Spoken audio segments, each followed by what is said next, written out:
Bueno, vamos a relajarnos un poco, vamos a tratar de controlar nuestras emociones, porque de verdad yo he visto en este último tiempo que estamos no sé, demasiado estresados. Veo gente, veo casos, veo violencia, veo padres dispararle veo hijos dispararle a sus padres, veo, no sé, las discusiones ahora en el tránsito han aumentado. Veo un pibe que va pasando a una señora y le revienta la cabeza con una masa. Por cualquier cosa nos trenzamos, trato de evitarlo, nos trenzamos en discusiones, explotamos de la nada. Tal vez ha sido un año difícil, lo ha sido, sin lugar a dudas, ¿no? Ha sido un año difícil, venimos de la pandemia, algunos dicen son consecuencias de la pandemia. ¿Son cosas que se podrían evitar o estamos todos en una especie de pandemia de salud mental que no podemos controlar? Hablemos del control, hablemos de la gestión de nuestras emociones y para eso hemos invitado a una especialista en el tema y de programación neurolingüística también. Estamos hablando de Valeria Villalba. Muchas gracias por acompañarnos. Vale, ¿cómo estás? Buenas noches. Muy buenas noches, Gustavo. Qué gusto estar acá. Muchas gracias. Muchas gracias. ¿Tiene que ver todo esto? ¿Podríamos evitarlo? Sí, podríamos manejarlo, podríamos gestionarlo, como esa palabra que hoy está muy de moda. Está de moda el tema de la gestión de emociones. Gestión de emociones. Pareciera una palabra que no fuera inherente a las emociones, sino a otra cosa. Sí. Porque se habla que parece que esa palabra gestión te da la idea de algo, no sé, economía, pero sí. Una gestión de gobierno, una gestión de gobiernos, claro, es controlar, es manejar, es poder manejar, es controlar, es gobernar. Podríamos tener un montón de sinónimos, pero sí se puede hacer, sí podemos controlar nuestras emociones. Siempre a mí me gusta explicar más o menos desde el fundamento, porque a veces si nosotros no sabemos de dónde nos vienen estas emociones, es como que también estamos ahí, ¿qué son? ¿Por qué? ¿Para qué? ¿Cómo que se pueden controlar? Claro.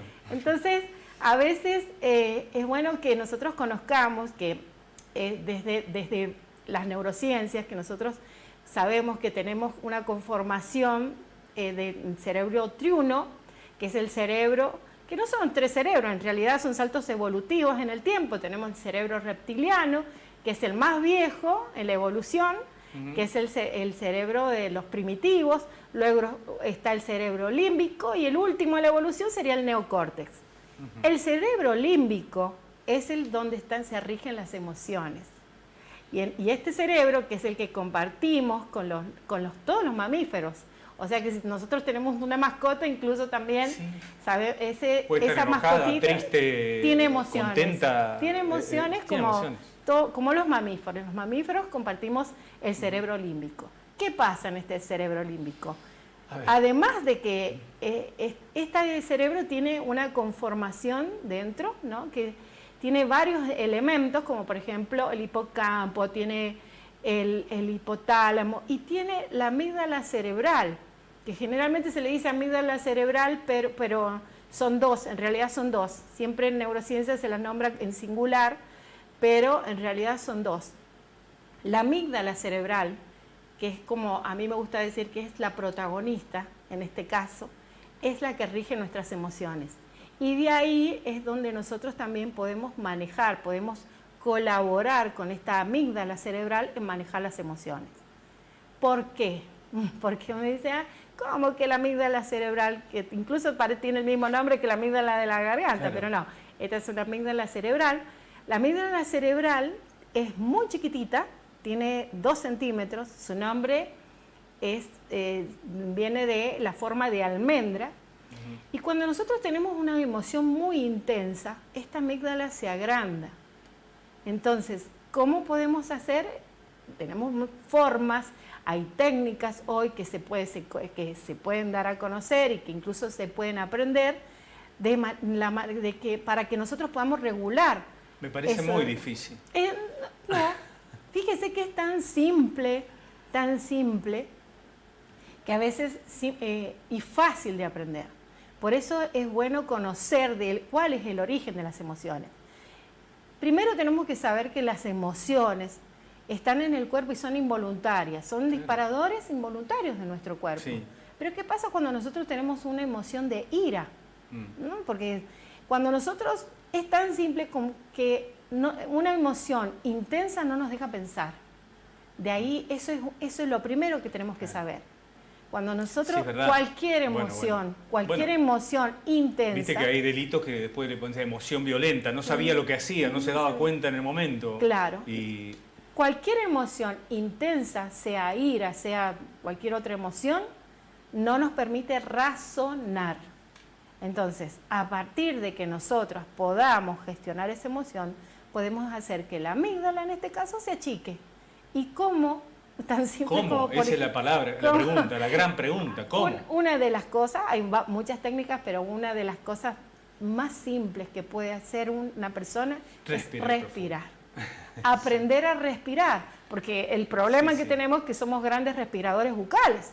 Sí. Entonces, una manera fácil, sencilla, es respirar.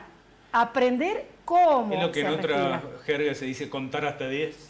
Contar hasta 10, sí, o sea, respirando contar hasta 10 lentamente. El tiempo como para respirar. Exactamente. Entonces, si nosotros sabemos, porque eso también tiene un fundamento. De todos los sentidos, la nariz, el olfato, está directamente conectado con el cerebro. Los otros sentidos también, pero pasan por un filtro, pasan por el tálamo. En cambio, el olfato está directamente conectado con el cerebro, a la amígdala. Entonces, cuando nosotros respiramos, lo hacemos correctamente, contamos hasta 10. Con esto simple, que todos nos dicen nuestros padres, contá hasta 10, antes de responder, antes de que tomes una decisión, contá hasta 10. Porque también a esto que mencionaba yo de los casos de violencia, de las discusiones que hay en ámbito público, está la gran cantidad de suicidios, ¿no? Lamentables en San Juan y en gran parte del país. También es una sensación, me imagino, de angustia, una emoción incontrolable de creer que no hay salida. Que no hay, claro, nosotros compartimos emociones universales, el miedo, el asco, bueno, hay emociones universales que compartimos todos los seres humanos, incluso una persona invidente también tiene estas emociones. Pero también están estas otras emociones que son las construidas, ¿no? Como la vergüenza, la culpa. Sí, todas estas emociones son construcciones mentales y eso tiene que ver con el entorno donde nosotros tomamos la experiencia. Ahí es lo que me estás diciendo. ¿Qué pasa con un chico que toma esta mala decisión de quitarse la vida? Hay que ver cuál es su entorno, cómo ha sido su experiencia, su vivencia, por qué llega a esto, ¿no? De tomar esta mala decisión. Que eso yo creo que es más campo para un médico psiquiatra, un psicólogo. Sí, claro. Sí, me parece, pero que ahora, se puede cambiar. Ahora, si nosotros intentamos ir controlando nuestras emociones, supongamos ira, ¿no? De lo que estamos hablando, y no estoy reprimiendo y en algún momento explota, como se dice, por una tontera, es la gotita que colmó el vaso, y porque fuimos reprimiendo la ira y después explota. Ese es el problema, conocer las emociones en nosotros, cómo me siento ante una... Eso es como una tarea de observarse. Eso es una tarea de autoobservación. Exacto, claro. Si yo conozco mis emociones, cómo me siento ante una determinada situación... ¿Qué es lo que me hace reaccionar así? Voy a saber mejor gestionar, voy a saber qué tengo que hacer. En este momento me siento triste, en este momento me siento más alegre. Darse cuenta de eso, claro, ¿no? Darse cuenta. Generalmente las emociones duran muy poquito. Duran entre 80 y 120 segundos. Nada. Y después, sin embargo, nos quedamos amargados todo el día. No, claro, pero ¿eso por qué pasa? Porque, claro, cuando uno dice, ¿cómo que ¿cómo si dura tan poquito tiempo? ¿Cómo puede ser que yo... Que me amargó el fin de semana. Me amargó el fin de semana, que me quedé enojado una Sí. semana, porque ahí intervienen los pensamientos. Claro. Entonces volvemos otra vez... Retroalimentamos eso. Volvemos otra vez a este cerebro triuno, ¿no? Que nos hace que nosotros, lo último en la evolución, que es el neocórtex, es el que nos provee de futuro a los seres humanos, que no lo tienen el resto de los seres, ¿no? Pero nosotros tenemos esta posibilidad a través del neocórtex de tener un futuro. Entonces, si yo hago una línea de tiempo y me voy al pasado, al presente en el medio, donde estaría el cerebro límbico, y al futuro en el neocórtex, todo el tiempo voy de un lado a otro y nunca me quedo más tiempo en el presente. Eso me impide pensar, me impide razonar. Siempre tenemos esto del... Siempre estás pensando que vas a hacer mañana, que no te alcanza la plata para el fin de mes. O por lo que pasó, por la discusión que tuve con mi pareja, Exacto. Me amargué todo el fin de semana. Y esto que se llama... Y eso ya es pasado, ya pasó. Ya pasó. Claro. Y el futuro no sabemos. Claro, no existe. En realidad el futuro no existe y el pasado tampoco, porque ya pasó. Lo único que existe es el presente. A esto se le llama, este run run, que se le dice, este lenguaje interno que tenemos, esta red neuronal por defecto, es la que nos impide tomar decisiones certeras, asertivas, y en vez de que nosotros nos pasamos por estas emociones sin detenernos a pensar. Entonces nos invade aquí, tenemos un secuestro de nuestras emociones, de la amígdala que nos secuestra y nos hace disparar esto y que perdure en el tiempo. O sea que, claro, de alguna manera nos autoboicoteamos. Nos autoboicoteamos, y no, bueno, porque tampoco hemos sido preparados. Recién ahora está saliendo este tema que está de moda. ¿Qué opinás de incluir en las escuelas el tema de la educación emocional? Me encanta, me parece muy bueno que se incluya en las escuelas. Se debería incluir en todos los ámbitos. No solamente, bueno, ahora tenemos esta posibilidad de poder incluirlo en las escuelas. Si los chicos aprenden a reconocer sus propias emociones, van a también poder reconocer la emoción en el otro, en su par. Eso es muy bueno. Entonces se va a producir también ahí empatía. Entonces eso es excelente. A mí me parece, yo celebro que se produzca esto de poder incluirlo en las escuelas. De hecho, ya hay para diferentes grados, para diferentes edades, me imagino. Sí, de acuerdo al grupo etario. Claro. Eso yo creo que se va a realizar. No conozco el tema. Sé que se ha estado incluyendo algunas técnicas. De hecho, hay colegios que ya tienen técnicas de educación emocional y de inteligencia emocional con los chicos, pero yo creo que seguramente se van a necesitar profesionales idóneos en el tema para que puedan acceder a estos conocimientos. Y por ejemplo, estamos hablando de la ira, pero quiero hablar de la alegría, por ejemplo. ¿Se puede autogenerar alegría así? Porque viste que se dice mucho que solo sonreír te genera una sensación de bienestar. ¿Es cierto eso? Sí, primero que las emociones se contagian. Entonces, nosotros tenemos, si hay alguien que te sonríe, lo más probable es que vamos a sonreírnos. Se contagian los corazones, se contagian los cerebros, se contagian las emociones. Sí, y se puede generar. Si yo sé qué es lo que me produce alegría, lo más probable es que voy a buscar esos momentos, voy a buscar esos recursos que hacen que yo tenga alegría en este caso, y sí, voy a poder generarla también. Entonces, ¿y hay técnicas? Sí, también hay técnicas para poder generarnos más momentos de alegría. Siempre si yo sé reconocer cuáles son esos momentos que a mí me generan alegría. Estamos hablando y no puedo evitar imaginar la película Intensamente. Intensamente. ¿Vos qué opinás de esa película donde las emociones? Sí. ¿No la viste? No la vi. Vi la primera parte y no vi la segunda parte. Bueno, pero vuelvo a esto también, a que las emociones son construcciones mentales también, fuera de las emociones universales. Porque no es lo mismo una emoción incluso en otro lugar del mundo, por ejemplo. Claro, ¿no? es una cuestión cultural. Es una cuestión cultural también. Sí, por ejemplo, no es lo mismo si nosotros nos vamos a otro continente, por decir, a Europa. No es lo mismo una emoción en Italia que en Inglaterra.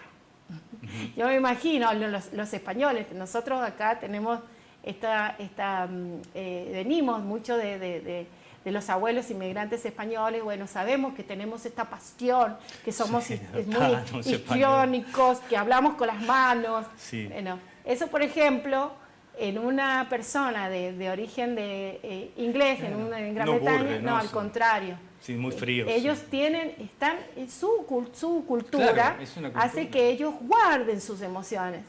Yo recordaba en un momento, cuando falleció Lady Di, ¿no? ¿Qué pasaba con sus hijos? Cuando tuvieron que salir a una rueda de prensa y no podían mostrar sus emociones. Se les es no impedido, pero sí su cultura dice que ellos tienen que guardarse, que permanecer callados.